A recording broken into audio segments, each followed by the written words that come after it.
used to be like a series of magic shops, and David Williamson famously worked in one. I think it was in Maryland or something like that. But they had another one. I cannot remember what the name of the chain was called. Magic Masters? I think it was Magic Masters, yeah.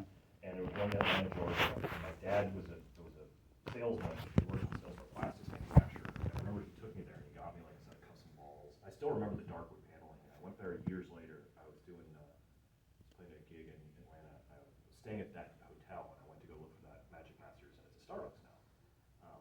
But I kind of did magic off and on as a kid, nothing very serious, like cups and balls, nickels and dimes, and then when I was 8, but what I really got into was juggling. So this is a very long, convoluted way to get there, but when I was in middle school, I went to a Montessori school, sort of like crunchy granola stuff, and there was a thing that happened every Friday where a different set of parents would come in, like run like an after-school like program, and one of the parents were Scott and Joan Houghton, who go by Jesse and James. They're a husband and wife juggling duo, and they were the support act at the Lee Greenwood Theater in Pigeon Forge, Tennessee. Later, they would leave Lee Greenwood to go on to be the halftime show at Dixie Stampede in Myrtle Beach. Now they have a dog act because they're getting older and jugglers have a shelf life. Sorry about Leah. But they would come in every Friday and teach people to juggle, and Scott took a liking to me, and they had like a circus at the school like for Earth Day, and I was the ringmaster. And one day I was in high school, and Scott and I kept in touch, and he took me to juggling conventions and stuff. And one day he said, "Hey, I heard about an opening at the Comedy Barn in Pigeon Forge." So David Fee and Jim Hendrick owned the Comedy Barn. They also they own a bunch of theaters down there, but the Comedy Barn was like the main one. They've been there for forever. And David and Jim would juggle in the beginning of the show, and then they would screw off, and everyone else would go and do the show. But David didn't want to do the show anymore, but Jim still did. So they hired me to be Jim Hendrick's juggling partner. And my job was to walk out, do the 3-3-10 pass torches for 5 seconds, eat fire, walk away, and they'd be done. Like, I was literally 90 seconds in the show. And they had, because it's Pigeon Forge, it was a tourist trap, and they had little souvenir stands all over the place, and all over the lobby and inside the theater. And the cast would sell the souvenirs, because you're a lot more likely to spend $30 on a t-shirt for someone you just saw on stage than you are from some like sweaty teenager. And they had a magic shop in the end. And when I got there, the owner said, "You're a juggler, you probably know magic, go sell magic in our magic shop." I knew cups and balls, and that was it. And I got behind the magic counter, and there was a ventriloquist there named Stephen Knowles, and he taught me my first couple of card moves. So I learned card magic from a ventriloquist as a juggler, and I fell in love with a deck of cards, and I've had one in my hand every day since for the last 20 years.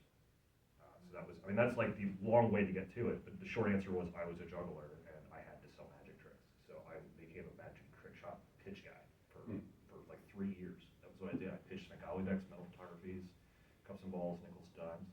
And I got good with a deck of cards pretty quick.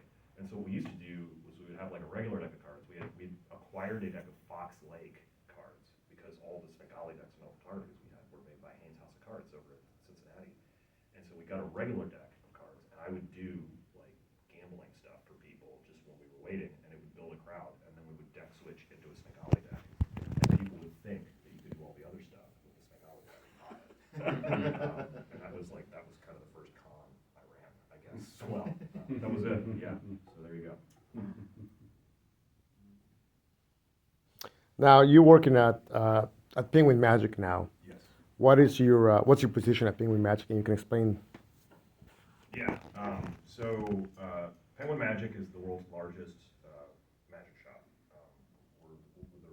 We're the world's largest retail magic shop, I think is the way to put it. I am, I think my technical title is producer, but I wear a lot of hats around there. I'm a camera operator, a video editor, a director, a producer. I'm the host of Penguin Live. Dan Harlan for that. I'm the host of our podcast. I'm our ad copywriter. If you ever seen a P3 product come out and you've ever read the ad copy, I write all of the ad copy. In the last 4 years that I've been at Penguin, I've written every single piece of ad copy. And then the latest thing is I'm writing books for Penguin now. It's not super widely known, but I'm working on books for people. I've been a fairly prolific writer for the last 10 years in Magic. I've got 6 sets of notes to my name, and I've edited a lot of other people's notes. And so I'm starting to write books now, so I edit books and things like that. There's just not a lot that I don't touch. Because it's like, I think that Penguin sort of like, a lot of people will like derisively refer to us online as like the Walmart of Magic, but like 8 people work there. Like it's not huge. I mean, like when you come, I mean, like Luis and Ben have both done really wonderful Penguin Live lectures, and they can tell you when you come, and it's like, it's me, Nick Licapo, a handful of other sort of like producer, camera operators, a couple of salespeople, some customer service. There's more people who work in our warehouse than actually like are doing anything else. Most everyone's a magician. That's it. Yes, I mean, I do a lot of stuff for us. I can talk all day about Penguin, but it's easier to ask me specific questions rather than just be like, what do you guys do? It's just like everything. Yeah. Can you say what books you're working on, or is that a secret? That's a secret. There's one that people will hear about very soon, just because the person who I'm working on it with never shuts up. So people will just hear about it. There is one project that I genuinely can't talk about. My book has been in the works for a couple of years. I have a book on the show that actually you saw tonight, the Please Shuffle. The book is called Please Shuffle the Cards, but it's the description and technical workings of my entire evening show. So it's the hour-long version of this show. This is sort of the highlights of it, and a new thing. That's a Justin Flom trick, but the Freak Out is super good. So my book, and then I've worked a little bit with Nick Licapo on his stuff. So he is perpetually writing a book on Svengali deck. If you ever wanted to know crazy stuff with the Svengali deck, Nick Licapo is the guy. He will fool you badly with the Svengali deck. He works in like half-stack mnemonica and then switch. It's nuts. So those are the two, and then we're talking about turning some of my notes into a book. I do a lecture on false shuffles, and I wrote a book for it, and we're thinking about doing that. And then there's another like one that'll probably piss people off that I've written that should be out there. So we'll see. That's it. So I hope that was as much information as I could give you while being incredibly vague. So Can you explain why the one book will piss people off? it's a bunch of secret card work that people get mad when we talk about it, but it's time for us to stop gatekeeping it because the secret's out there. So it's not actually gonna make anyone mad. I mean, it would have 5 years ago, but not now. So what surprised you about the FISM process, if anything? That there's no prize money. I mean, like genuinely, What? I got to the end of it, and they handed me the trophy, and you see me like, you're just waiting for the other shoe to drop. Right. The whole time, and there's not $1 of prize money. And I think what further surprised me was how much money it would be. I knew it would be an expensive process. I didn't realize how expensive it would be. You know, like for example, if you go the route that I did, you have to qualify to compete at FISM. So first of all, you have to go to the FISM qualification convention competition, which is like $1,000. It's a FISM convention. It's $1,000. That's just the way it is. And then once I qualified, I had to register for actual FISM. But because actual FISM fills up before they announce when the qualifying one is, I actually had to pay the registration fee for FISM before I knew if I qualified to go. And so I paid for the conventions both times. Now, I will say all of this, saying I'm deeply, deeply thankful for everything that it's done for me and everyone who helped me along in the process. The FISM North America people were extremely helpful because it's a Byzantine set of rules. There's not a lot of people who've done it. And since I won, I've talked to dozens of people and said, I will walk you through the process because I had people do that for me. And now I'm doing that for other people. But you get to the end of it, and they hand you a trophy and say, congratulations, you're in the history books. And then they walk away, and you're kind of like, Where's your big novelty check? yeah, where's the big novel? And there's nothing. And by the way, that's not just because I won third place. There's no prize money for the people who win the Grand Prix. None. You work for the rest of your life. I mean, I can call up any magic theater and say I won FISM. Can I please come to a show? And they will say yes. I've been, 3 weeks after I won FISM, I was booked to, headline the Blackpool Magic Convention, which is the biggest magic convention in the world. I've been invited to some amazing conventions that, people only talk about and you never think you get to go to. So it's definitely open doors. But the no prize money was definitely a shocker. Yeah. So what do you think's changed about audiences and magic performance post-COVID, if anything? That's a really interesting question. I try. This is going to sound dumb and self-aggrandizing, but I didn't think I was very entertaining going into COVID, and I was like kind of surprised that venues would book me. It was okay, but I wasn't great. And then when COVID ended and I started performing again in theaters, it felt like something had changed. And I don't know if it was me or if it was audiences. So it's kind of hard for me to answer that question because suddenly I was getting reactions that I had never been able to get before. Card to Pocket before COVID was, good, but now, I mean, it's hard for me to follow that trick with other stuff after I'm done with it because it's gotten so strong. And I don't know what happened. Yes, I was performing a lot more, and you look at anyone here at the Magic Lounge, if you're doing it a lot, you can't help but get good at it. But the audiences did seem to change, they wanted it more. I think what actually happened is COVID didn't change audiences, television magic changed audiences. Between Penn and Teller Fool Us, Masters of Illusion, Magic for Humans, Death by Magic, any of these shows, there is a really, we're in the kind of the golden era of magic. It was 6 years ago that people go, what do you do for a living? And I'd say, I'm a magician, and they'd say, what instrument do you play? But now, when I say I'm a magician, they go, oh, do you like Shin Lim? That this has happened. I mean, there's more magicians who've won AGT than any other, single art form. AGT even treats magicians differently now.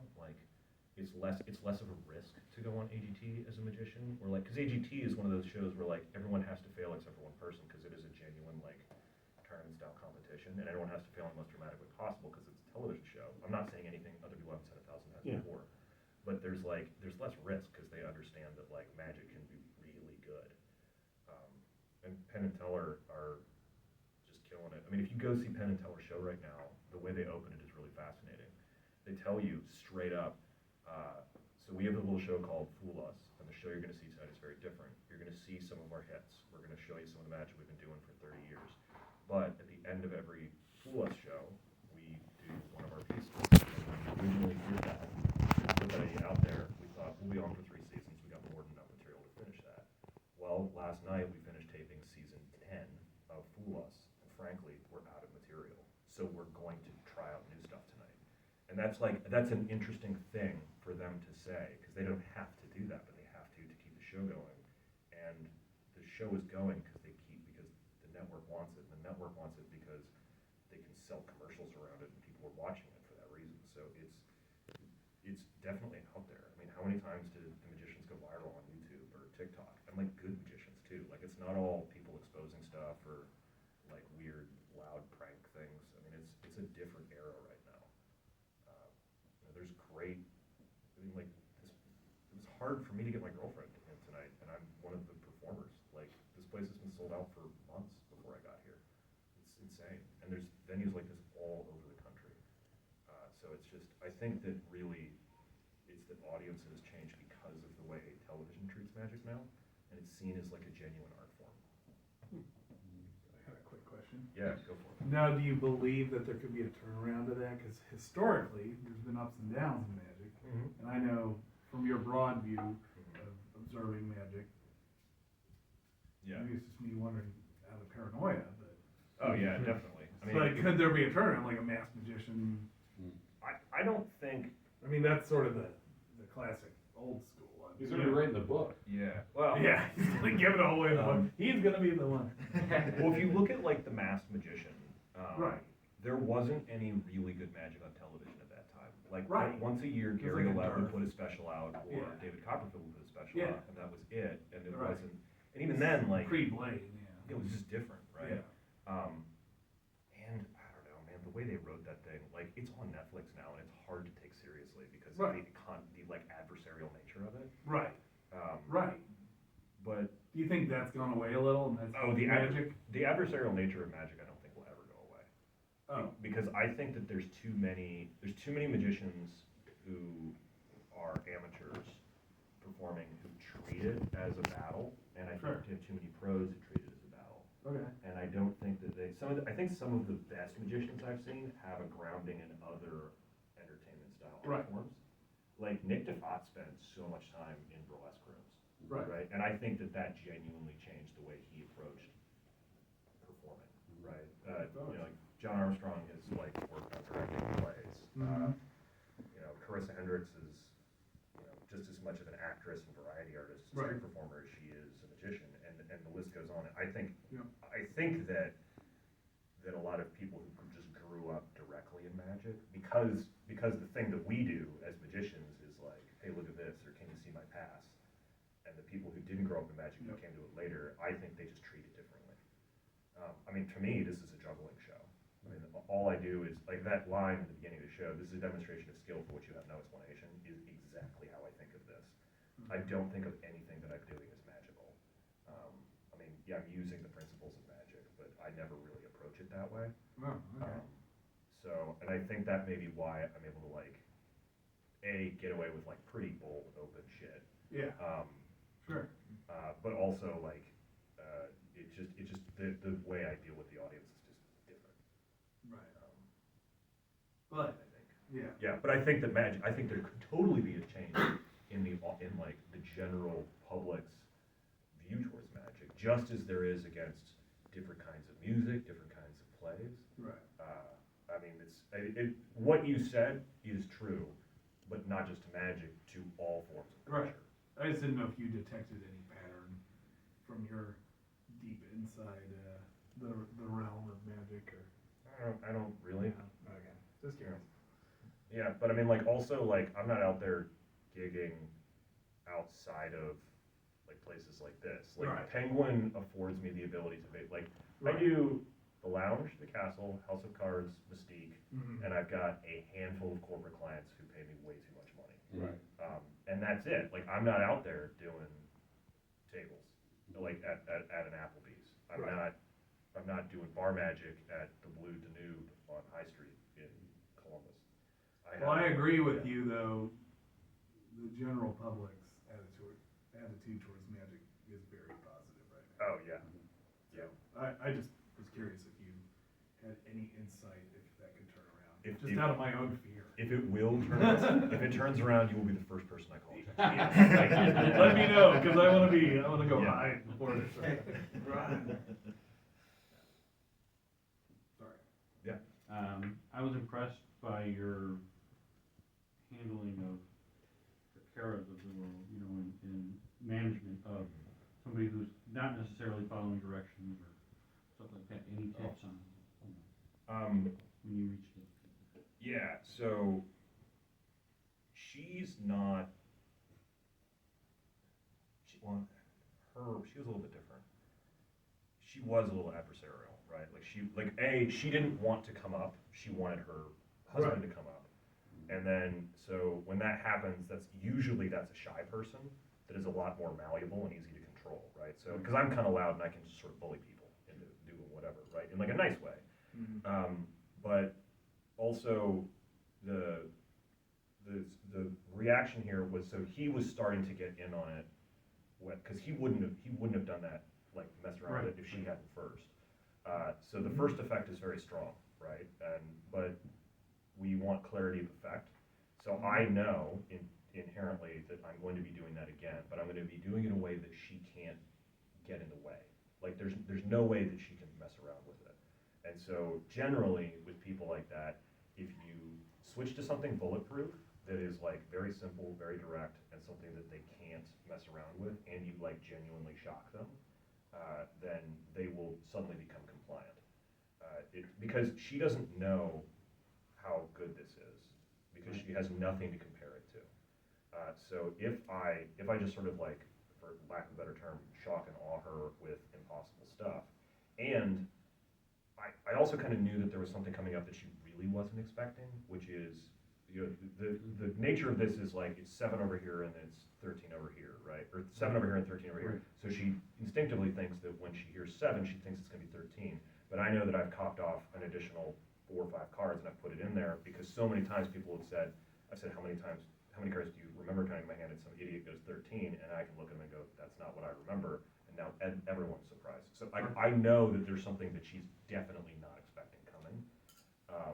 But also, if she just continues to mess around, just like blatantly saying, like, look, this is a show. Like, do you want to continue on or not? Like, I mean, if she doesn't want to, like, it's fine. She can go back and sit with her seat. Like, it doesn't matter. Because I can get somebody else. Right. I don't have a good way to say, like, this is something you will do, that you can do that will always make them quiet. When I am on here, I'm loud and aggressive. And so I have, my director is a comedian named Nikki Winkleman, and a long time ago she said, people love it when you're mean to them. And we had to figure out, like, what she meant by that. Because I'm mean in a playful way, right? But I can get away with being pretty blunt and just say, like, stop that, and like making a silly face, but like staring daggers at her so she knows, quit this, but then the audience thinks it's playful. Also, when you're direct with them and the audience likes you, it's easy, they will just sort of They're on your naturally, side, right. when they're already on your side, and so if she recognized very quickly that the audience was on my side, they already liked me, and so she wasn't gonna mess around anymore. That line that I kind of spit out there, this goes much better if you follow my instructions, was, I've never said that before, but again, just like very directly, like, hey, like, also, like, I think she is trying to improve the show. yeah, In her mind. right. that is definitely something, that was where I was Yeah. gonna say, I was going to say, when they mess around with you, they almost always think they're making it better. They Right. don't know. They think they're adding to the show. I don't think that she thought that in the beginning. Like, I think she was genuinely adversarial at first, and then playing more later, she thought she was adding to the show, right? Well, maybe she felt tricked when Yeah. took her up there. Yeah. So she was like, oh. But like when she was like, let me shuffle like small children, Yeah. like then she wasn't screwing with me. She thought she was making it better because she was able to. You do said that that. before. She was like a callback. Yeah, So I think she was trying to add. She was absolutely Yeah. adding to it. Yeah. But I think just switching to something bulletproof, but also just Right. like don't play their game. Right. Like that's the thing. You're in charge. You're in charge. Don't ever play their game. Make them play your games. Right. And you don't have to perform for them is the other thing. And I think that's something that people forget a lot. Like even in this environment, like Yeah, you could stop. Ben brought me here. There's nothing to stop me from sitting that woman down or putting her down but making a game out of it so that everyone is still on my side. Because I did briefly think about that. I was like, Sure. is she gonna mess around? But it just Yeah. wasn't. But also it's an experience thing. I've done this a bunch. And just keep doing it, and you will find those little things that allow you to twist it and control that. Thank you. So at that point, would you have then just brought somebody else up to the table and just been like, all right, great, have a seat, and hey, would you mind joining me up here right away? Or would you have gone on a little bit with playfulness and then brought somebody else up there?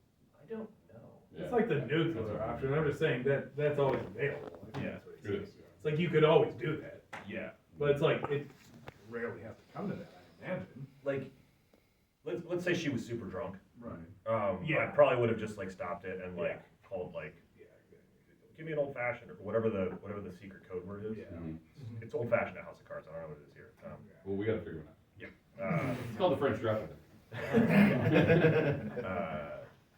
Catalina fancy hands. That's when you duct tape two French 75s to each hand. We call it Edward 40 hands here. Yeah, no, Edward 40 hands is the 40s, right? But Oh. if it's two French champagne flutes full of French 75s, Oh. it's a Catalina fancy hands. Oh, that's You hang with fancy. you hang with a fancier crowd than me. Highfalutin guy from Ohio. Honestly, you know what I trying to like think about what I would actually do. What I might do is something like because I know that there's another chair back there. What I probably would have done was just like gone back out and got another chair and then like not taken her off the stage, but like moved her over or put somebody else and then just totally ignored her and had somebody reach over her. Like I probably would have done that. But again, like I'd get away with that. Maybe he can't. Right. So it just It's all character based. yeah, it's very character based. Especially working in this kind of back room where it's a little more intimate in that sense. I mean, I work in the bar, you know, it's, you know, a little more like, oh, you can just be fluid and push them off and they go back to their seat or something like that. So I was just wondering how that would work with you in this kind of space. There's also like, Card to Pocket does something really important in my show, which is it allows me to get a gauge on how compliant the dude is. So like also, my show starts before my show starts, right? So I'm out here, I'm bantering with them. I kind of identified him early on as like kind of meek, and I want this person to be meek. Because I'm going to ignore him a lot. I'm mostly going to mess around with this person because my left side is my weak side. Because I spend a lot of time in lateral palm, and so I want someone who's going to be meek because like for this person, a lot of times it's a magic lesson and not a magic show, and it's just something I a long time ago was just like it's fine if this person knows how everything works. Because if this person is compliant, then they're never going to say anything. Right? If these two people had been reversed, it would have been an absolute disaster. She's the kind of person who would have been like, I can totally. That snap dealing into people's hands does fool people, but it only fools people who are like overwhelmed with like sensory overwhelm. If they're like looking, like it's not hard for them to understand what's going on. So how and why did you identify Dave as being that submissive? Earlier on, I was trying to talk to him, and I was trying to talk to the people there, and his partner was very, very like boisterous and like, oh, you having fun? And he was like, and he just like did not want anyone to. He wanted her to stop talking to me so that I wouldn't talk to them because he saw how much I was talking to the people up there, and that they kept responding, and that kept feeding to me. So I identified. I try and pick someone from two different sides of the room anyway to make everyone feel like they're included. But the moment that he was like sinking into his seat while she was trying to engage, I was like, that's the dude right there. It's very interesting because most, you know, as most entertainers would pick somebody that's kind of engaging and, you know, people would be kind of, and yeah, you could see his demeanor as he walked up there. And his vibe that was there. He was listening to you the whole time. That's really cool that, or really fascinating that you, because it's your weak angle. Yeah. So you pick someone that's not gonna just be like, I caught you. So the question I got a lot after FISM was, how hard is it to perform with Sean Farquhar sitting next to you? They were like, that must have been the most nerve-wracking thing in the world. And to be totally honest, it was the biggest gift that anyone could have given me. Because I knew that Sean has competed at FISM before. So he has sat where I am.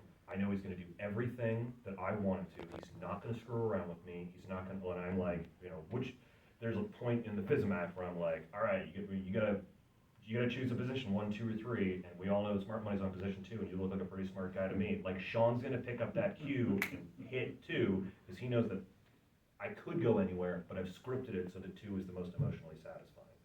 And so Sean was like my meek. Even though Sean is not meek, I wanted him there because I knew he wasn't gonna screw around. Whereas the person on my right, I was like, I don't care who it is. It happened to be a journalist from National Geographic who was a lot of fun, but I genuinely didn't care. This person can be as fun-loving and they can screw around because they can't affect anything. This person I need to be able to control. And Sean's not going to be like, hey, you got a card in lateral palm. Like, I knew he wasn't going to say that in the middle of a competition. He's one of the nicest guys you'll ever meet. Oh, yeah, absolutely. And so you know, yes, Sean is a friend of mine. Sean's been a friend of mine, a big supporter of mine ever since I started the FISM track for IBM, because Sean's a big IBM guy. But that came up a lot, and that was for all the reasons we talked about where I wanted this guy sitting down, was why I wanted Sean there. So they pick your volunteers for you at FISM? Sort of. What they do, they ask you if you want to get volunteers, you want to pick your own volunteers, or if you would like volunteers to start on stage with you. If you want to pick your volunteers, you need to get them out of the audience. there is designated seating for volunteers in the front. It's FISM, so it's all magicians, but they typically request, like, they make it a point to be like, if you sit here, you might get brought onto the stage. Your job is to be an enthusiastic layperson. So like, Sean sits down there. Mark D'Souza sits down there. There's a bunch of Japanese and Chinese magicians who are like, you know, Asia's Sean. Baby Hartwell. Yoda's in there too. Yeah, it's basically like, there's a bunch of Spanish dudes who are excited to do anything who sit down there, and they like look for lay people to put there. If you want them to start on stage with you, they pick them for you, and they ask, and if it's someone like Sean, they will say, "Are you comfortable with Sean Farquhar sitting there?"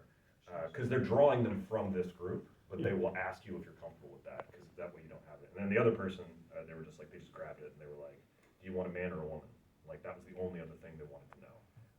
But they will pick them for you. But you don't you're not because you aren't allowed to stooge people. So you're not allowed to be like, "Yes, my friend Danielle must sit here on my right." Like that's what they do to prevent that. Okay. What's your favorite card move, and what's the card move you think is overrated or bad that people do poorly? I think it's no secret that my favorite card move is the snap deal, because it's like the most versatile move, and everyone likes it just because it does that, but it's actually better as a control or a switch than it is as like a visual banish.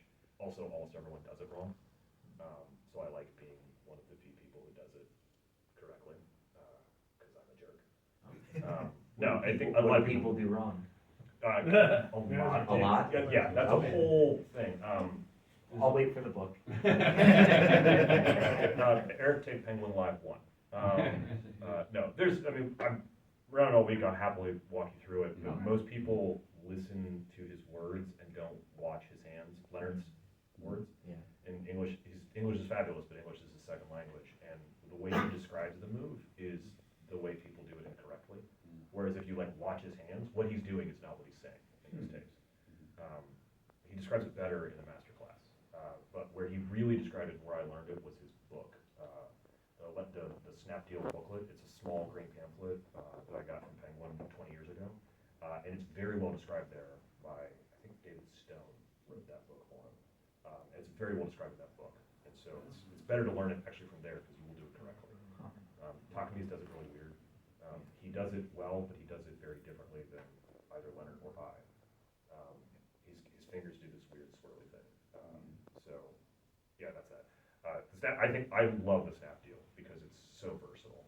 The most overrated move, probably a lot of like the shuffle controls that are out there. I guess I don't know, like the weird table stuff. I think there's a lot of stuff that people like learned out of the 40 books that are incredible, but probably unnecessary. I think for like what we do. There's no such thing as like an unnecessary move or overrated move, but you know, it's sort of like Overkill.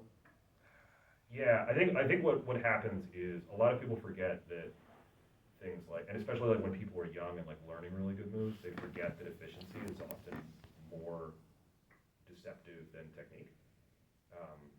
So like I do the truffle shuffle in this show, but I only do the truffle shuffle in a couple places where it's like appropriate. Because I want to have like kind of an ostentatious false shuffle, and I want people to like know that I'm shuffling without staring at it. Whereas like when I'm doing the whole like shuffling and like looking at her weird because we're gonna reveal that it's still reds and blacks. Like there's a lot of zero work there, but there's a lot of like alternate, like there's some complicated zero stuff that I do that's called pattern interrupt, where I break apart the discrete parts of the shuffle and I stop doing the zero shuffle and I insert a new shuffling sequence. I complete that shuffling sequence and then I go back to finishing the zero shuffle. So it's like a subroutine in it. That's what the shuffle book is about. It's all about pattern interrupt. And so I do that where that is like all done on purpose to like get this like, because I need her to say, "I remember you shuffling the deck," and then go back. But it needs to be convincing and you need to be able to like stare at it. And so it's all blind shuffles, but it's actually like, it's evolved. It used to be a lot of like push-throughs, and then I switched to the zero when I started to understand better how to interrupt the pattern and make it like really chaotic looking and memorable, but still entirely false. And then there's other times when I'm like just doing like red-black shuffles that are overhand because the order of the deck doesn't matter. But I'm doing that because what I want you to see is like this sort of thing in the back of my head, but I don't want to. I mean, like I had problem, right? Like the truffle shuffle like spit cards out, and I had to identify where those were, put it back in while continuing to monologue, right? Like that's a problem, right, with the truffle shuffle. But I wanted it to that there's a reason that the truffle shuffle goes there for that, and it's because it is the correct technique for that move. So there's nothing that's overrated. I think it's just that I think people often use the wrong thing when they should use a different sleight, if that makes sense. Like the most complicated coin routines are usually the best, not because they're difficult, but because like the sleights that were chosen by like Ponta or Danny or Wolf were like they were chosen specifically because there's nothing else that can accomplish this feeling, right? And so that is I think coin magic is a more pure expression of efficiency versus technique, if that makes sense. So it's interesting that you say that, because you do, it's all card, you didn't do any coin. So do you feel yourself really gravitating more towards card, or? Yeah. Because it seems like you have an affinity towards the coin magic. I do coin magic, Yeah, like right. walk around, Yes. but it's just, Why wouldn't you put that in necessarily, in between even, in the middle of a set like this? Why wouldn't you do something like that, I guess is the question I would ask. Why wouldn't you show off something like that? I don't like it. It's interesting. Yeah, I mean, it's like, I genuinely appreciate coin magic, but I also really appreciate illusions. I don't know how most grand illusions work. I can go to a Vegas show and just like act like a child. No idea how that works. It's fantastic. And I do enough coin magic to get by in the cocktail work that I do, but I don't enjoy practicing it the way I do with cards. I mean, like, I think like a deck of cards feels very natural, like an extension of my hand, and I really like all of the stuff. And it just kind of comes back to like, I think I do tend to approach magic like a juggler, and this feels like, jugglers always want to put more things in the air, so this feels like I've got, with coins there's a limit, with cards, like, I've got 52 balls that I'm juggling. Right. So do you do cardistry? I mean, like, what's the? Oh, yeah, I do cardistry. But I'm saying like in the same, but you don't do it during your show. So like. There's versions of this show that do feature cardistry. Okay. In the full hour, like there's lots of cardistry. There's a point where I do the Cobra cut to like make a point of like just just to do this because I can. It's a lot like in. This is not a direct comparison in and of itself, but it's like in and of itself where Derek goes, why would I do these gambling moves? Because I didn't work this hard on this to do this, right? Like, when I was 19 and DeVoe bump shot and right was the cat's ass, like, everyone was doing the Cobra cut, so I learned how to do, I could do the King Cobra at one point. I can't anymore. But, yeah, so I do a lot of cardistry, because I'm fine with it. All right. Well, I think we're getting close to the 40-minute mark. Any last questions before we wrap up the Q&A?